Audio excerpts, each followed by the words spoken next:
Hello and welcome to Strait Talk. I'm Aisha Subarkash. After 10 years of war, Syria has seen more than 10 million people flee their homes and nearly 500,000 lose their lives. And yet the country is still marred in conflict. What started off as protests against Bashar al Assad's regime quickly transformed into an armed uprising before breaking into an all-out civil war. But what started all? Back in 2011, anti-regime graffiti started appearing across the city of Dara in the country's south. A group of children were detained, which ignited nationwide protests. A decade on, TRT World's Sarah Firth meets Bashir Abbazid, one of the Dara Freedom Boys who was detained over the graffiti. It was a moment of defiance that sparked an uprising. In 2011, in Syria's Daraa province, anti-regime graffiti appeared on a wall. إجاك الدور يا دكتور يسقط الرئيس بشار الأسد. A group of school children held responsible were rounded up by security forces. They became known as the Daraa Freedom Boys, and their detention ignited protests that spread across Syria. Now, 10 years later, we've tracked down one of the young men who was there when it all started. Meet Bashir Abbazid. نحن مجموعة شبان من حي الأربعين بالتحديد. العناصر المتواجدة بالكولبة عندنا بالمنطقة منعتنا أنه نعمل أي تجمعات. حدثت على ثانوية بنين درع البلد كتابات سياسية، الكتابات على النحو التالي: إجاك الدور يا دكتور يسقط الرئيس بشار الأسد. المدير المدرسة لما شاف الكتابات باليوم الثاني اتصل على المخفر عندنا بدرع البلد، اتصل على المخفر لما شاف الكتابات كتابات سياسية. وهي بالنسبة لسوريا أمر عظيم، بالنسبة للشرطة، بالنسبة لرجال الأمن. أنتم عم تحكوا على الدولة، عم تحكوا على بشار الأسد، عندهم يعني بتوصل عقوبتها يمكن توصل للإعدام، يمكن يعني سنوات طويلة تكون بالسجن. The boys were hunted down one by one. Bashir was detained by Syrian intelligence for over a month. كان الوضع سيء جدا والمعاملة كانت تعبانة. أول ما دخلت للفرع عروني من أواعي كامل، وكان ضرب ومسبات وإهانات وشتائم وضرب يعني ما بتحمله شخص عمره 15 سنة. More than 131,000 people have been arbitrarily detained or forcibly disappeared since the start of the revolution, according to the Syrian Network for Human Rights. إن أرقام ممنوع عن النادي بالأسماء، ممنوع حدا من السجناء يعرف مين إحنا، شو قصتنا. إلي رقم بنادوا لي برقمي، والسجناء نفس الشيء. بفرع سويدا كان الفرع يعني يمكن الواحد مو يمكن أكيد بفضل الموت ولا يظل في هيك مكان. غرف التحقيق لها ريحة ما بتروح عن بالي لحد الآن. أجواء الفرع مرعبة بكل شكل. لما كانت أنتهي من التحقيق يحطوني بالمنفردة، أتمنى أظل سنين ولا يفتح علي الباب، لأني عارف بس يفتح علي الباب رايح لمكان بدي أنضرب، بدي أتعذب وبدي أنذل فيه. Bashir's parents and other families begged for their children's release, but they were told to forget about their children. أحد المحققين بفرع فلسطين حكى لي والله ما راح تطلع من هون إلا حتى يصير شعرك أبيض، وأنا كان عمري 15 سنة. As news of the children's detention spread and anger grew in Daraa, eventually Bashir was released. He returned home to crowds of people. The revolution in Syria had begun. فنزلنا على ساحة الجامعة العمرية، حملونا على الأكتاف، فتلوا فينا بالساحة، وهي رجالك يا درعا. وبتذكر كانت هتافات: الله سوريا حرية وبس، وين رجالك يا حمص، وين رجالك يا حماة، ولبت كل المحافظات السورية. As the Syrian regime cracked down on the revolution, Bashir felt that he had no other choice but to leave the country. Today, almost 6 million people have fled the war in Syria, with millions displaced inside the country and the Syrian regime having taken back control of large parts of Syria. حاليا كثير ناس عم توجه لي سؤال، انت ندمان على الشيء اللي سويته؟ انت ندمان وصلت سوريا لهالمواصيل؟ احنا ما وصلنا سوريا لهالمواصيل، واحنا ما عملنا شيء خطأ لحتى نندم عليه، وكل الناس هي طلعت مظاهرات سلمية، نرفع أغصان الزيتون، نطلب بالحرية، الله سوريا حرية وبس. يجوا عصابات بشار الكيماوي يرموا على الناس الرصاص حي. هي الناس اللي لازم تندم مو نحن. Even now, after all this time, Bashir is still defiant and hopeful. And his decade-long call for freedom still echoes. وأنا بفضل بتمنى لو أنها يتحسن الوضع قليل بسوريا فوراً، بدي أعود إلها.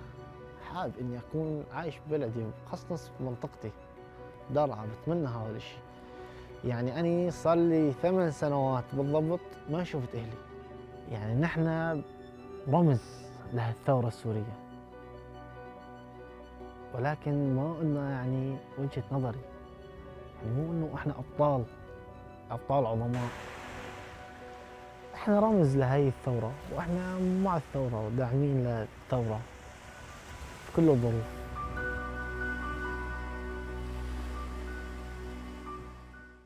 To break down this decade-long conflict, joining me in the studio is Ammar Kahf, who is the Executive Director of Omran Center for Strategic Studies, and from Istanbul, Oguz Celikkol, who is a former Turkish ambassador to Syria. He is now an assistant professor at Istanbul Kültür University. And from Beirut, Charles Lawley, who is the head of communications and advocacy at the UK-based charity Syria Relief. Gentlemen, welcome to Strait Talk. It's good to have you on the program. 10 years ago, the violent suppression of peaceful demonstrations in Syria set the country on the path to a horrific war. So my question is, do you believe Syria has fallen off the front page as we mark the 10th anniversary of the civil war? Unfortunately, it has fallen off the front page. The front page today, per the US administration, is Iran, Russia and China, and the regional issues have gone to a much lower priority on the international scene. Having come last week from the Syrian, northern Syrian areas and meeting a lot of mothers and parents, they still hope for a better future. And they emphasize that the root causes of the conflict is the war of the regime against the people. So that's the core cause of refugee influx, core cause of all the humanitarian, and that the war has been waged against the people. And then unfortunately this has gone internationalized, and so now it's at a much higher conflict, that Syria has become like a post office box to relate messages back and forth. So we know that unfortunately children took the heaviest brunt of the war. So Charles, speaking of children, could you talk about their plight and how international organizations, international aid organizations performed throughout this 10-year civil war? Absolutely, yeah. Like you said, the group who have paid the highest cost of this conflict have been the children of Syria. There's currently 2.5 million Syrian children out of full-time education. Syria Relief, we're the largest provider of education for an NGO inside Syria. We run 306 schools across northern Syria, and so that puts us in a very unique position to talk about this. And it is, we're finding that children are being killed in their schools. We had 7 of our schools bombed during the intensification of the Idlib crisis, and we had many children killed during these attacks on schools, and it's awful. We wouldn't accept it anywhere else in the world. In one day alone in 2020, 10 schools were bombed in a single day. If this happened anywhere outside of Syria, it would be akin to 9/11. But the fact that we don't know about this day is heartbreaking, and the world has failed the children of Syria, that we aren't standing up for them. A child shouldn't be killed at school. No, no. So, also for 10 years, the world has watched Syria spiral into destruction and bloodshed. Could this year mark an end to Syria's hardships, or it is a very far-fetched ambition given the roles of international players on the ground? Do you expect some policy changes by those players for this year, maybe?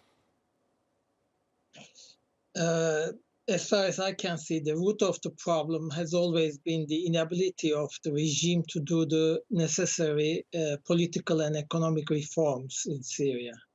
That was true in 2011 when the war began. It was true even in 2001. You remember the Damascus Spring. The regime was unable to do any reform in Syria. Yes. That is the cause of the problem. It still is, I think. We see that in the Constitutional Committee's work. The regime is unable to do any political and economic reforms in Syria. That's the cause of the problem. And unfortunately, the Syrian population, Syria is paying the price of the regime's inability to do necessary political and economic reforms in the country. So what's the cause of that? I mean, we mentioned the core causes of the conflict, but following yet another failure at the Constitutional Committee meetings in Geneva, Turkey, Iran, and Russia got together in Sochi in February. We know that. What has come out of that meeting, and why do you think the sides failed to make any reconciliation? I mean, there's no incentive on the part of Russia, let alone Iran, to push any political process. The stated objectives of Russia has always been to reinstate the sovereignty, so-called sovereignty of the Assad regime on all Syrian territory. So they have basically maneuvered around the political process of the Geneva Communique and the 2254 in order to implement their version of the 2254 and pull it towards basically a minor facade reform by the Assad regime in Damascus, that the Constitutional Committee should move back to Damascus. And so all the 5 rounds of the Constitutional Committee have been basically talk about introductory comments of the Constitution, overarching principles, and nothing comes out of it. No action, no timeline, no decision-making process that is serious to take place. Which side is blocking it? The Assad regime, for sure. I mean, the opposition has shown, in fact, more flexibility than I would, as a Syrian, expect them to give. Mm-hmm. And the other side has always been blocking. They've asked for shorter rounds of negotiations, other than 5 days. They've asked for 2 days. And, you know, these types of games of back and forth, that shows that there's no serious will on the part of the Russians to push and pressure the regime. The regime understands that the moment they give in one step, that they risk to lose the grip of the country. All right. So very recently, prime ministers of Qatar, Russia and Turkey met in Doha to discuss regional issues from the Middle East to the Caucasus, and they pledged their commitment to peaceful resolutions of all conflicts through dialogue, not by military means. Do you believe this is viable? Yes, all these, of course, processes are useful for a peaceful solution in Syria, because except the regime in Damascus, everybody see the fact that there is no ending for the Syrian tragedy without a compromise solution in Syria. Mm-hmm. So Doha process, yesterday we saw 3 ministers get together in Qatar, and Astana process, and of course UN special envoys efforts to find a solution, peaceful solution, is useful.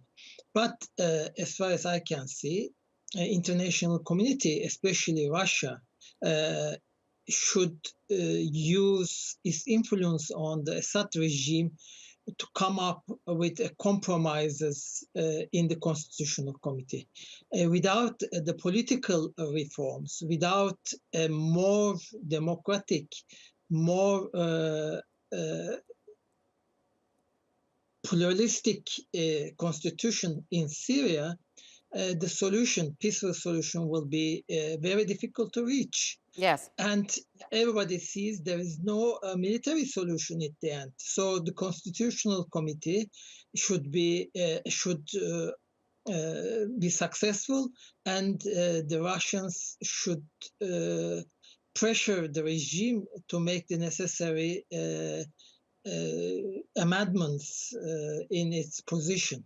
Okay, so Charles, three countries, Qatar, Russia and Turkey, stressed the need to facilitate the safe and voluntary return of the refugees and internally displaced persons. You've just talked about the destruction inflicted by Russian and Syrian planes on Syria's infrastructure. Do you believe this could be possible, and do you believe that Syria's infrastructure is ready to welcome millions? So I'm currently in Lebanon working in the refugee camps here, and we've got millions of Syrian refugees who are living well below the poverty line. The lucky ones have some of informal work and are earning between $1 to $2 a day, and they're the lucky ones. Most people are completely dependent on the generosities of NGOs. Every single family I speak to, the answer is the same. I ask them, do you want to go back to Syria? And the answer is almost uniformly yes, as soon as it's safe. And you know, a lot of the refugees here aren't from Idlib, where the fighting currently is. A lot of them are from Damascus, a lot of them are from Aleppo, a lot of them are from Homs. And it's, for them, safe isn't the end to the fighting. You know, safe is, you know, reform. And I think as the international community has, you know, given up on the Syrian people, I think, you know, these people are going to be trapped in this permanent sense of transience, waiting to go home as soon as they can, but without any sort of hope of ever going home for years and years to come. All right. So, Ammar, Oz just mentioned the Russian influence on the regime. And do you believe that there will be a need for a renewed agreement between Turkey and Russia with Biden now at the White House? I mean, a renewed agreement on a ceasefire, yes, is always a good thing, a good step. However, those are all small compartmentalized solutions that are basically like a Band-Aid solution.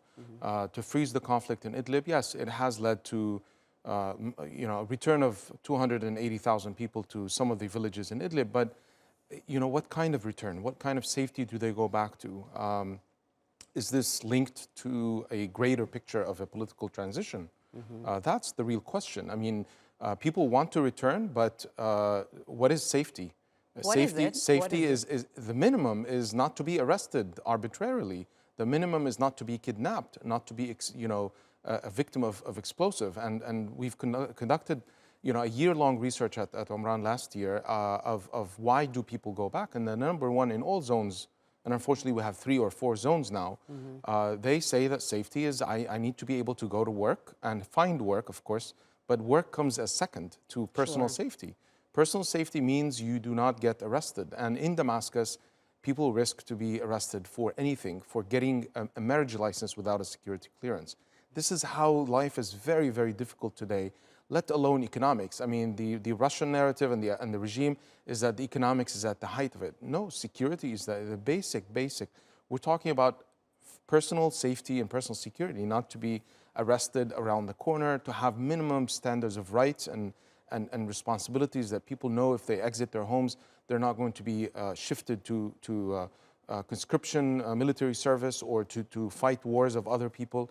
You know, those are questions that people in Damascus ask, in Suwaida ask, in Daraa. Daraa has been in a reconciliation for at least a year or 2 years now. Yes. What is the situation? It is not a safe place. So, there's also the security aspect. We all know that Turkey's main concern is the YPG presence in northern Syria. How do you think the situation will evolve under the US administration, and how will this continue to impact Syria's territorial integrity and political unity, which Turkey, Russia, and Iran support from the very beginning? Yes, of course, the war in Syria is continuing almost a decade now, and the priorities of the states change during the war. And now, of course, for Turkey, one of the main problems in Syria is coming from YPG and American support for YPG, because YPG is the extension of a terrorist organization, PKK, in Syria. Everybody knows that. The Americans know it. When I was ambassador in Damascus, it was known by everybody. But unfortunately, Americans choose beginning from 2015, changed their strategy in Syria, and instead of supporting the fall down of the regime in Damascus, they choose to support YPG in order to fight against ISIL. And they changed their, tactic or the aim of changing the regime in Damascus. And Turkey's priorities also change. Yes. And without, of course, finding a political solution, yesterday in Doha, all three countries, Russia, Qatar, and Turkey, pledge their, Commitment. Commitment for the territorial unity of Syria, independence of Syria, and this is important. So the Americans should understand that they cannot find terrorism in Syria and in the Middle East supported by another terrorist organization, and it is causing security concerns for NATO member Turkey. Yes. Unfortunately, this policy started in Obama administration and still continues in the Biden administration today. Yeah, they just said that they'll continue to support the YPG, unfortunately. So, Ammar, whether we like it or not, Assad has managed to survive this war for 10 years. So why would he let his grip on power go now? I don't feel that there's enough incentive or pressure. There's no stick or carrot on the table at this point. There's complete complicity of the international system to allow a criminal who has murdered over 1 million people. And so I don't see any reason for Assad to leave power unless, if there are any major changes which are not predictable, at least given the current state of affairs on the international scene. There's no Russians want an election of Bashar al Assad in June of this year. Is it like? I mean, there's an election. The regime is very peculiar about holding elections on time and showing that facade of some sort of an election where 60% of the population is outside of their original homes, whether internally or externally. And so, and the Russians are at this point are supporting the election. And that really shows you how their reaction to the International Constitution Committee talks is that there's a process that's going on. Why not support the international process? Because there's no commitment, there's no will by the counterparts, the Russians and the regime especially. So Charles, we've briefly mentioned that on the 10th anniversary of this war, almost 12,000 children were killed or injured by bombings and this war. So could you talk to us about the children who display psychosocial distress or as well as post-traumatic stress disorder? Are their troubles addressed? Oh, absolutely. There is a huge PTSD crisis going on, especially in northwest Syria. Syria Relief have just released a report on the prevalence of PTSD symptoms amongst Syrian IDPs in Idlib, amongst refugees in Lebanon and refugees in Turkey. And what we found is that 99% of respondents of IDPs inside Idlib, northwest Syria, have symptoms which are compatible with post-traumatic stress disorder. I mean, you compare this with refugees in Turkey and Lebanon, who have 76 and 74% respectively. And you see that actually, growing up in a war zone has meant that almost every single child, almost every single person in Idlib has either experienced or witnessed a life-threatening or life-ending event, which has caused, then given PTSD symptoms. In terms of access to support, no. I mean, the only place which is good for mental health support is Turkey. Turkey, over 60% of respondents, Syrian refugee respondents in Turkey, say they have access to mental health facilities. But there is a PTSD crisis, a crisis we can't see, which we aren't effectively responding to, and the international community and donors need to put some more money into supporting mental health services, especially for victims of conflict, especially for victims of a Syrian conflict, because this isn't a problem which isn't going to go away. All right. Unfortunately, you all drew a grim picture for the future of Syria. Unfortunately, we're out of time. Charles, Oz, thank you very much for joining us. And Ammar, thank you for being here on set with me on Straight Talk. Thank you. And that's all for this edition of Straight Talk with me, Ayşe Süberkaş. If you've got any comments, follow us and tweet us at Straight Talk TRT. Also, don't forget to subscribe to our YouTube channel. Until next time, take care and goodbye.